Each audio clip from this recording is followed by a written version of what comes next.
성령님, 좋은 아침입니다. 이 시간 성령님을 초청합니다. 오늘도 내 안에 오셔서 하나님을 기쁘시게 해드릴 것을 소원하게 해주세요. 오늘 말씀을 통해 구체적으로 무엇을 해야 할지를 깨닫게 해주세요. 깨달은 것을 삶 속에서 실천할 수 있도록 도와주세요. 아멘. 오늘 함께 나누실 하나님 말씀은 요한복음 11장 1절에서 16절까지의 말씀입니다. 오늘 본문은 요한복음에서 밝힌 예수님의 7가지 표적 중에서 마지막 표적인 죽은 나사로를 다시 살리시기 전에 배경에 대해서 설명하고 있습니다. 베단이라고 하는 도시에 살고 있던 나사로가 위중한 병에 걸려 있으며 그 나사로는 마리아라고 하는 여인의 오라버니입니다.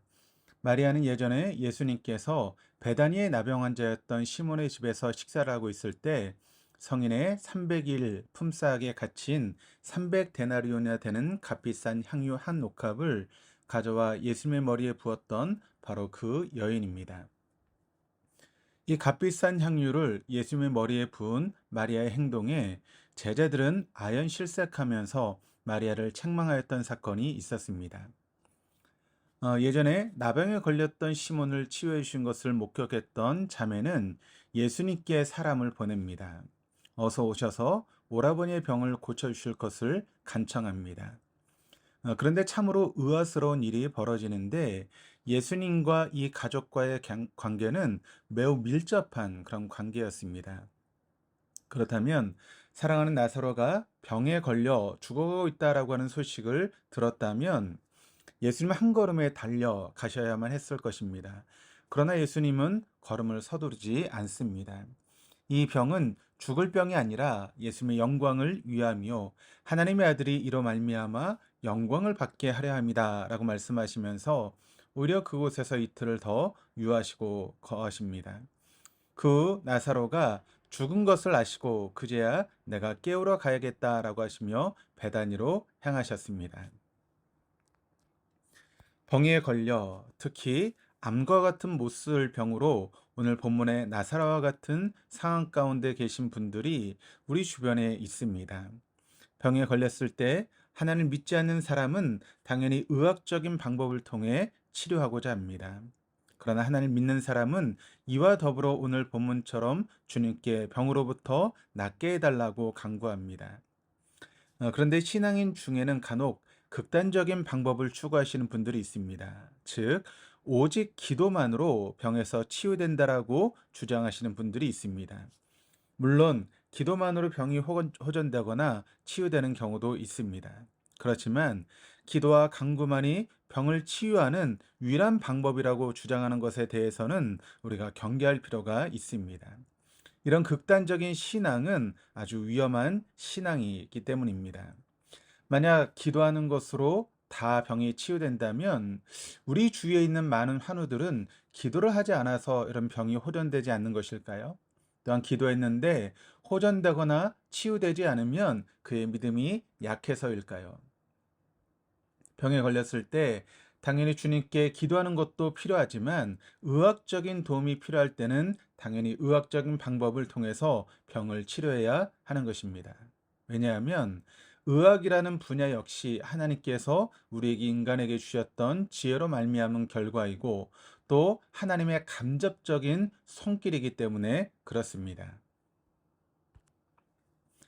그런데 우리의 현실 속에는 주님께 기도하며 의학적인 방법을 통해 치료받고 있다 할지라도 치유되지 못하고 그 상태 그대로 유지되거나 더 악화되는 경우도 너무 많습니다.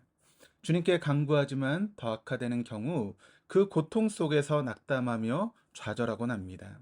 주님께서 그토록 사랑하시고 또 주님을 사랑하는 나사로 그가 병에 걸려 죽어가고 있는데 왕의 신하의 아들을 말씀으로 치유해 주신 예수님은 그의 상태에 대해 관망하고 그리고 죽도록 방치하고 계십니다.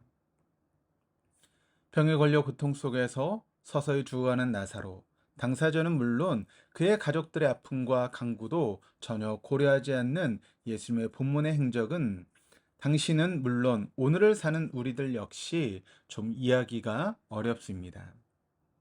예수님은 제자들에게 이렇게 말씀하셨습니다. 4절입니다. 이 병은 죽을 병이 아니라 하나님의 영광을 위함이요 하나님의 아들이 이로 말미암아 영광을 받게 하려 함이라. 인간은 죽음에 대해 두려워합니다. 그 이유는 세상과의 단절을 의미하기 때문입니다. 내가 사랑하고 나를 사랑했던 모든 관계의 끝이자 내가 발을 디디고 있는 이 세상과의 영원한 이별이기 때문입니다. 주어하는 나사로와 그를 지켜보는 누이들 역시 아마 이것을 두려워하고 있었을 것입니다. 우리 신앙인에게 있어서 죽음은 단순히 이별과 단절만을 의미하지 않습니다. 신앙인에게 있어서 죽음은 새로운 시작이자 영원과의 접목점입니다. 요한복음 11장 25절에서 26절이 이렇게 증가합니다. 예수께서 이르시되 나는 부활이요 생명이니 나를 믿는 자는 죽어도 살겠고 무릇 살아서 나를 믿는 자는 영원히 죽지 아니하리니 이것을 내가 믿느냐. 우리가 주님의 영광을 드러낸 일은 바로 이 믿음입니다. 어떤 상황 속에 처한다 할지라도 주님의 이 말씀을 믿는 삶을 살아갈 때 바로 하나님과 그 독생자 예수님께서 영광 받게 되시는 것입니다. 오늘 본문에서 병에 걸려 죽어가고 있는 나사로를 향해 이 모든 것이 주님의 영광, 하나님의 영광을 위한 일이라고 말씀하셨다라고 하는 것은 나사로를 치유해 주시겠다는 뜻이 내포되어 있습니다. 그럼에도 예수님 베다니로 내려가서 치료해 주지 않고 그를 죽게 그대로 방치하신 후에 그가 죽게 되자 다음과 같이 말씀하셨습니다. 15절입니다. 내가 거기 있지 아니한 것을 너희를 위하여 기뻐하노니 이는 너희로 믿게 하려 함이라.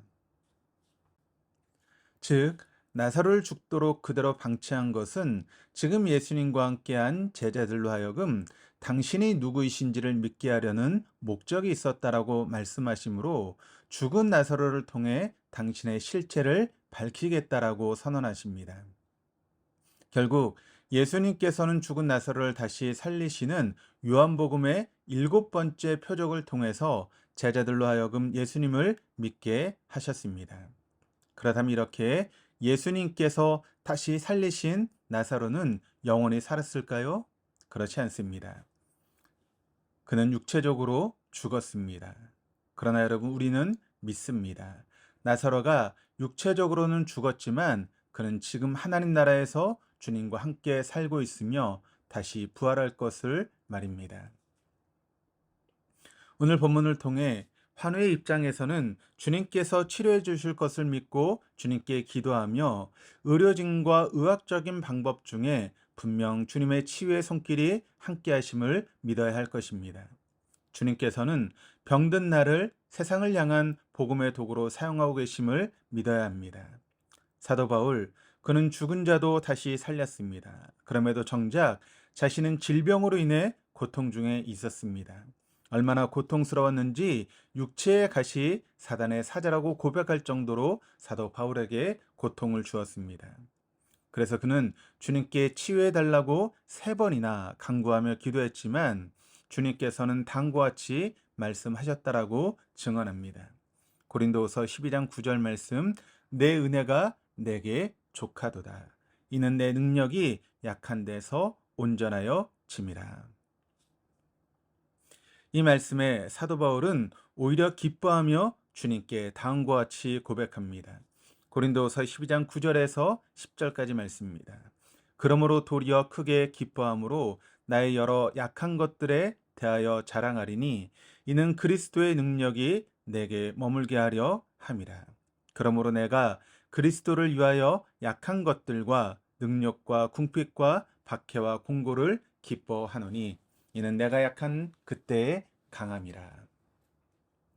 사도 바울은 자신을 괴롭히는 질병에 굴복하지 않고 오히려 그 질병을 자신을 향한 주님의 은혜임을 고백하며 그 질병을 평생 친구 삼아 살았습니다. 병을 두려워하지 마십시오. 병이 나의 삶을 끌고 가게 방관하지 말고 오히려 내가 병을 나를 향하신 주님의 은혜로 고백하면서 병을 친구 삼아 살아갈 때 우리는 온갖 질병으로부터 자유함을 얻게 될 것입니다. 이러한 우리의 삶 자체가 주님의 영광을 드러내는 삶이 되어질 것입니다. 이런 믿음은 단순히 질병에 대해서뿐만 아니라 우리를 괴롭히는 모든 상황 자체에 대해서도 마찬가지로 적용할 수 있습니다. 지금 우리가 직면하고 있는 힘든 상황, 이 자체도 주님께서 허락하신 은혜임을 우리가 기뻐하며 우리의 약함 속에서 역사하시는 강한 주님의 능력으로 당당하게 맞이하시기를, 그리고 그러한 삶 자체가 주님께 영광을 올려드리는 귀한 나날들로 가꿔 가시기를 주님의 이름으로 축원합니다. 기도하시겠습니다. 하나님, 질병으로 고통 중에 신음하며 죽어가고 있는 나사로와 그 가족들이 오늘 우리가 살아가고 있는 우리의 실상입니다.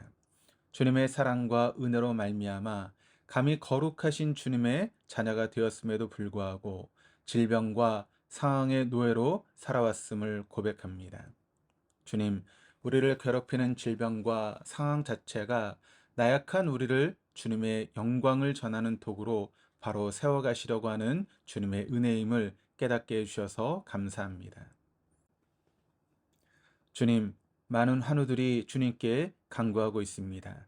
고통 중에 있는 환우들의 모든 상황을 너무나도 잘 아시는 주님, 그들을 긍휼히 여기사 치유의 손길로 그들의 약한 곳 구석구석을 만져주셔서 그들의 약한 곳을 강하게 만들어 주시옵소서.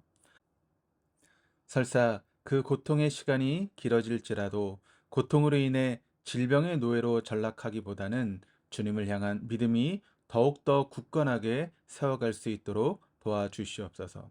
우리가 약하기 때문에 강하신 주님의 능력만을 의지할 수 있도록 도와주시고 우리 안에 계신 주님으로 말미암아 우리의 삶 자체가 주님께 영광을 올려드리는 은혜를 베풀어 주시옵소서. 감사드리며 예수 그리스도 이름으로 기도드립니다. 아멘.